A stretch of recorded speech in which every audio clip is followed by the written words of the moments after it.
अस्सलाम वालेकुम। आज एक बार फिर ख्वाजा आसिफ को इमरान खान पर तनकीद करना महंगा पड़ गया। मीर साहब सहाफत करो, चमचागिरी नहीं, खबरदार इमरान खान का नाम मत लेना, वो इसराइल का एजेंट, मुल्क का गद्दार है। मेरी बात लिख लो, इमरान खान जेल से जिंदा बाहर नहीं आएगा। बस ये कहने की देर थी, उसके बाद वो हो गया जो किसी के वहमो गुमान में भी नहीं था। हामिद मीर ने ऐसी चित्रोल की जो तारीख में याद रखी जाएगी। स्टूडियो लर्ज उठा, लाइव शो मैदान जंग बन गया। ये नाज़रीन, पहले ये जबरदस्त और सनसनीखेज वीडियो देखते हैं, फिर इस पर बात करेंगे। चैनल को सब्सक्राइब लाजमी कर लें और बेल आइकन को भी प्रेस कर दें ताकि आइंदा हर आने वाली वीडियो आप तक पहुंच सके। आपकी मोहब्बत का शुक्रगुजार हूँ। चलिए वीडियो शुरू करते हैं। अब ख्वाजा साहब ये बताएं कि इमरान खान साहब जब वज़ीर आज़म थे तो वो बार बार कहते थे ये जो ख्वाजा आसिफ है ये आर्मी चीफ को फ़ोन करता था इलेक्शन की रात को, और पहले ये हारा था फिर ये जीत गया। देखिए, मैंने 3 बजे करीब 45 मुख्तलिफ अपने रिज़ल्ट जो हैं, जो ये जिस तरह ये सफ़ेद कागज़ है, इसके ऊपर कागज़ रिज़ल्ट थे, वो मेरे पास अभी भी पड़े हुए हैं रिज़ल्ट, और मेरे पास वो मैसेज भी मौजूद है। मैंने जनरल बाजवा को भिजवाए। मैंने कहा ये रिज़ल्ट मुझे मिल रहे हैं, फॉर्म 45 पे नहीं मिल रहे, और हमारे सारे पोलिंग स्टेशंस के ऊपर तकरीबन लोगों को बाहर निकाल दिया गया हुआ है। तो ये इस रिज़ल्ट के आप एक्सपेक्ट करते हैं कि उनके नताइज को तस्लीम किया जाएगा। तो मुझे उन्होंने आगे से उसी पे मैसेज पे ही व्हाट्सएप के जवाब दिया। मैंने व्हाट्सएप पे भिजवाए, व्हाट्सएप पे उनका जवाब आया। उन्होंने कहा don't worry, there is no need to worry या डोंट वरी अबाउट इट, इस तरह की कोई उन्होंने बात की। खैर, उस वक्त अभी रिज़ल्ट कंप्लीट नहीं हुआ था, जो है फाइनल काउंट जब सुबह 9 साढ़े 9 बजे जाके ख़त्म हुई। मीर साहब, मैंने वहाँ पे जो है अल्लाह के फजल से मैंने 6 इलेक्शन जो है लड़े हुए हैं। नॉर्मली 8:30 9 o'clock पे रिज़ल्ट जो है कंप्लीट हो जाता है। शहर की है ना, कौन से दूर दराज से आना है, 20 मिनट 30 मिनट के रेडियस के अंदर जो है सारे पोलिंग स्टेशन होते हैं। तो वो सुबह 9:30 बजे जाके जो है उनके पास रिज़ल्ट उन्होंने कंपाइल किया, 11 बजे करीब जाके अनाउंस किया, और मैं एक बड़े थिन मार्जिन से मैं जीत गया। जो भी उस रात वारदात हुई वो परहैप्स कुछ पोलिंग स्टेशन जो थे या कुछ यूनियन काउंसिल्स ऐसी थी जिन पे उनका ख्याल था कि वारदात करने की ज़रूरत नहीं है, ये वैसे ही हार जाएगा वहाँ पे। यहीं जो मेरी आबाई मोहल्ला है, जो है आप शालकोट को जानते हैं, और जहाँ पे मेरी अजीज़ और रिश्तेदारी है, जहाँ पे वहाँ पे उस पर जो है जहाँ पे मैं 1200 1300 1500 पे एक यूनियन काउंसिल से जीतता था, वहाँ पे मैं 1500 1600 पे मुझे हरा दिया गया। बहरहाल that is part of the history. Allah ने मुझ पर करम किया, मेहरबानी की कि मैं एक थिन मार्जिन से फिर भी जीत गया। लेकिन उसमें मुझे जनरल बाजवा साहब ने कोई हेल्प नहीं की, तसल्ली ज़रूर दी थी। 3 बजे मैसेज तो ये इमरान खान साहब को कैसे पता चला आपकी जो कम्युनिकेशन थी जनरल बाजवा के साथ?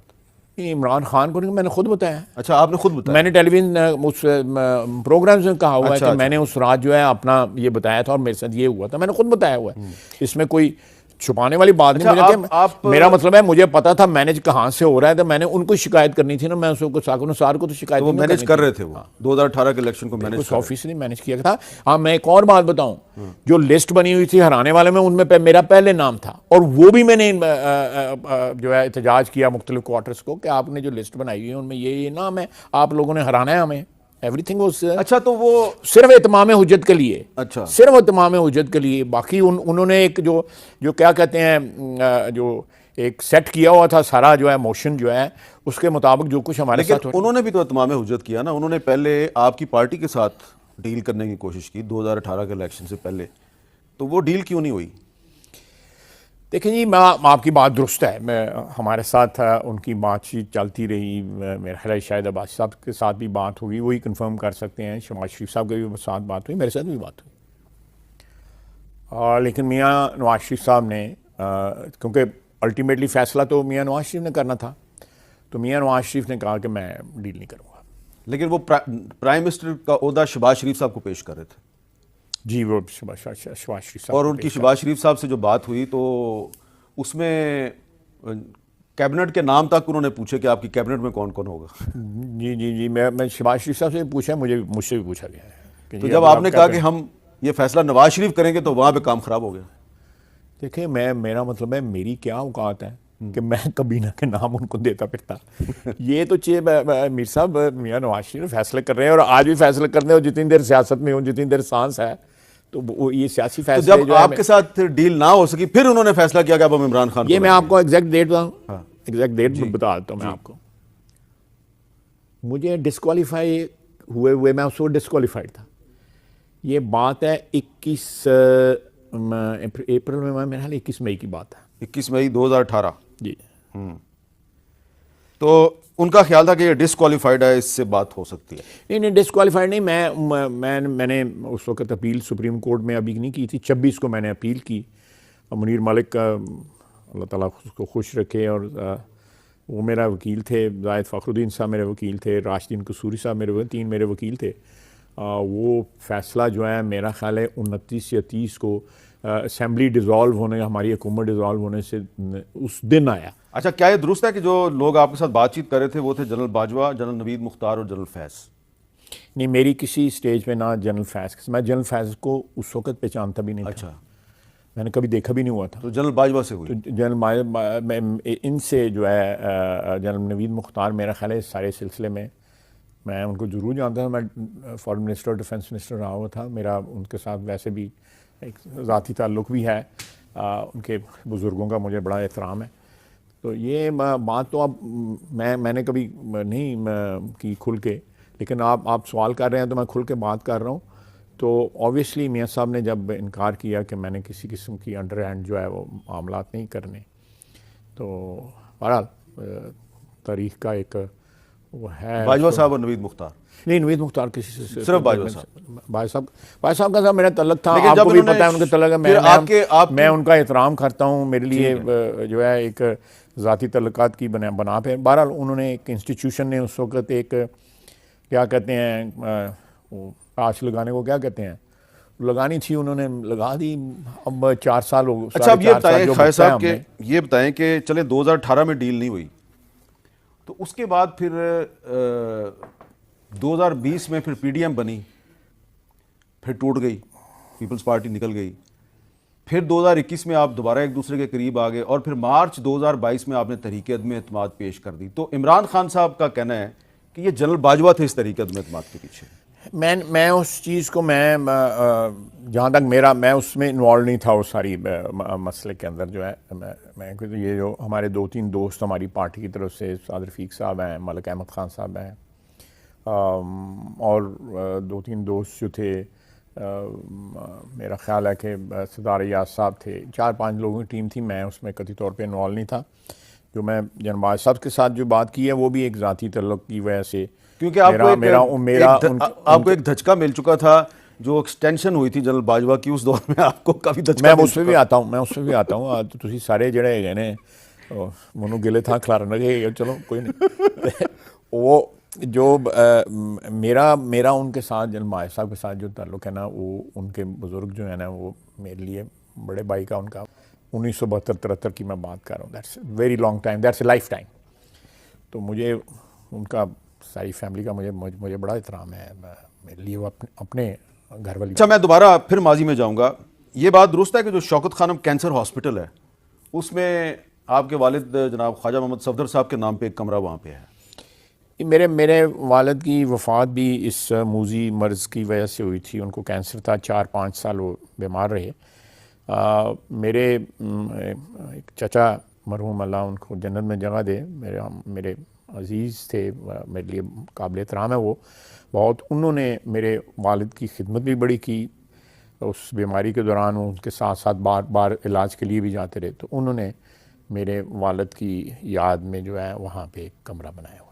और ये भी सबको पता है कि शौकत खानम हॉस्पिटल के लिए ज़मीन जो है वो नवाज शरीफ साहब जी के दौर में दी गई थी।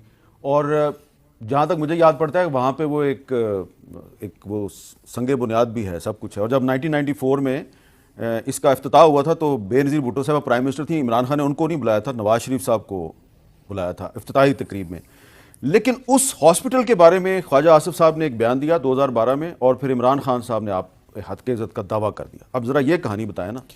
देखिए, मैं मीर साहब मोहतात रहूँगा कि उसकी वजह यह है कि मामला अदालत में है और मेरा हम उसके मेरिट्स पे बात नहीं करना चाह रहे।